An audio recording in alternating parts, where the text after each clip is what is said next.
One recipe you want your fans to try, sort of like your innovation. Oh yeah, I really want कि आप लोग भी मेरा वो वाला वीडियो बनाओ जैसे वो हर किसी का बनता है ना. So I'll give you a recipe. So there's this chutney that I make. I've recently learned. You have to take one tomato. उसके बाद आपको 2 मिर्ची लेनी है, वो 3 गार्लिक क्लव्स लेने हैं, उसको भी रोस्ट करना है. My mom is laughing.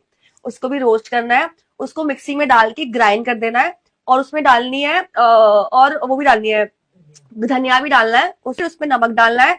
Oh it's the best चटनी है वो, एंड इट्स वेरी स्पाइसी.